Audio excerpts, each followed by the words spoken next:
itself and our heatsink fan. This is the Wraith Spire heatsink fan, and apart from the heatsink fan itself, you're going to definitely need to have some thermal paste.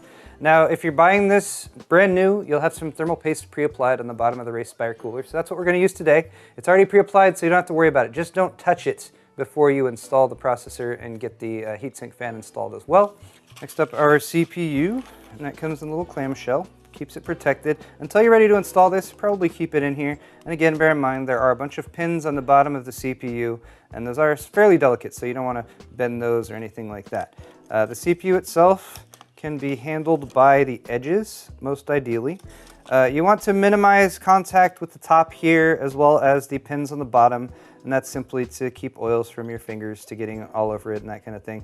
But all we're going to really be paying attention to is the orientation of the pins, of course, and then you're going to look at the corner. And on one corner here, you actually have a tiny little golden triangle. That golden triangle is very important.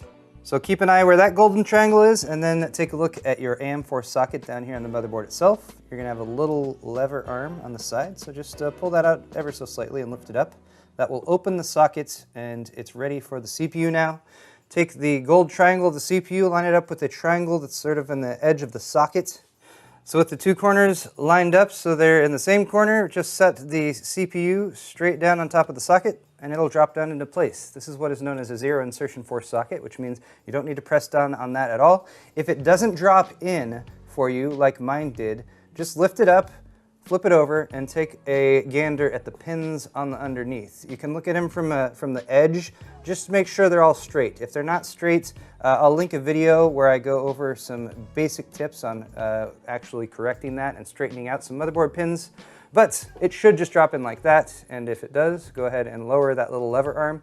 That will hold it in place. It's not 100% secure, but it's secure enough for now for us to move on to the next step, which is to get the actual heatsink fan ready to mount.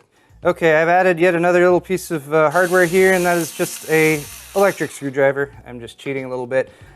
This mount for the AM4 socket will actually come with 4 screws and a couple little plastic retention brackets. And these are actually made for the older style of heatsink fans that AMD used to make.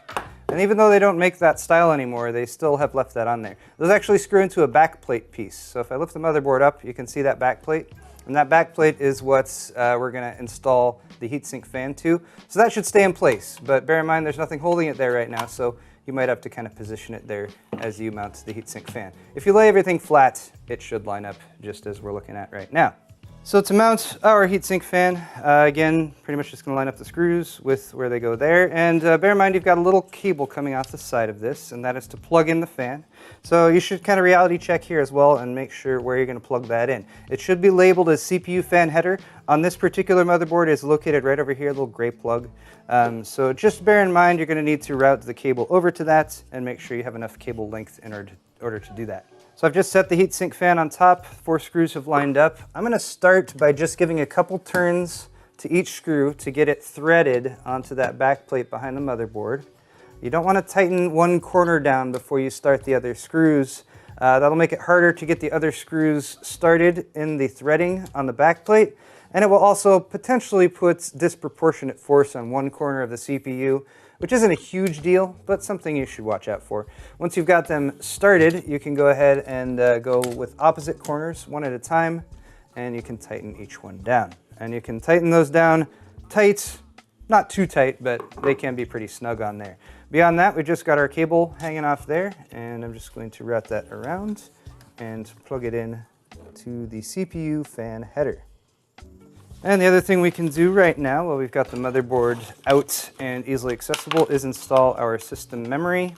This is G.Skill Flare X memory, which is specifically made for Ryzen. Ryzen processors can occasionally be finicky with what memory you connect up to it. Most memory is compatible, but running at higher frequencies can be more challenging. So G.Skill specifically made this memory to be compatible with this platform. All you need to do to install the memory, though, as I've been talking and not explaining what I'm doing, is make sure that you have this central notch here lined up with the central notch on the memory slot. It is slightly offset, so they only go in one way. So just double check that to make sure that it is lining up properly. Each edge will fit into the slot on either side. and it'll kind of sit like that, and then you just need to push firmly down on both sides and it'll kind of snap into place. It gives a very satisfying snap, and these little catches on the side will pop up and hold it in. So our motherboard is pretty much good to go. We're going to set this aside and start working on the case.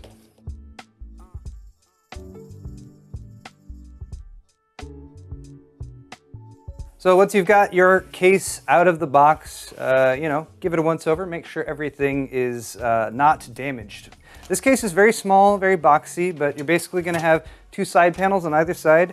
Typically those are held on by thumb screws in the back, so you can just unscrew those to pop up the side panels to access the interior. And then as far as the layout goes, the power supply is going to go down here in the very bottom.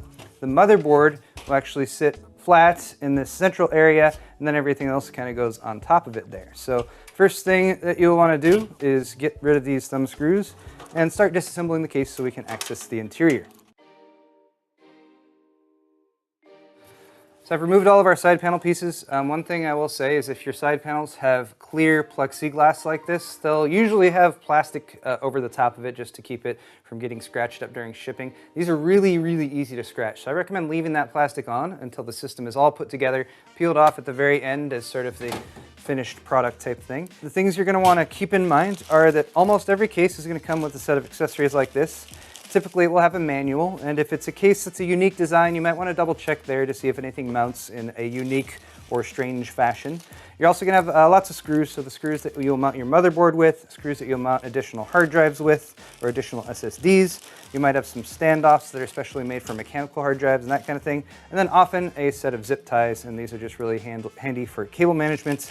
Beyond that, you're going to have a set of cables that come out, and these are your front panel connectors. So you're going to have one group that is the most pain in the ass part of building a computer. This is what's going to control your actual power switch to turn the system on and off, reset switch, and LED lights for your hard drive activity and your power activity. You also have this plug, which is known as HD audio. This will allow you to have a mic and headphone jack connected up at the front of your case. This case has a single fan, so it is connected via this 3-pin fan header. Finally, you have a USB 3.0 header. These are fairly large and bulky, but if you want USB 3.0 ports on the front of your case, this is the header that you will use. There's a newer header beyond this that's called the USB 3.1 header that is different, so keep that in mind. There's a USB 3.0 and a 3.1. If you want 3.1, make sure your case has that header and your motherboard has that header. That's pretty new though, so you won't see those too often yet. And one final thing to point out, and this is just unique to this case, is that aside from the two side panels and top panel I've removed, there's a couple thumb screws here that also allow me to remove this bottom piece. And that's what I'm going to need to remove to access the bottom chamber in order to install the power supply. Also bear in mind there's a dust filter down here, so it's a little plastic and kind of got to work to get it off, but that will go just beneath your power supply so that as it is running its fan to pull air in, it'll suck up dust right there, and you can pull that off in order to clean. Having dust filtration in your computer is always, always nice to have. So the power supply supplies power, and we're going to need to install this. I like to get this installed first because this usually has the bulk of the cables.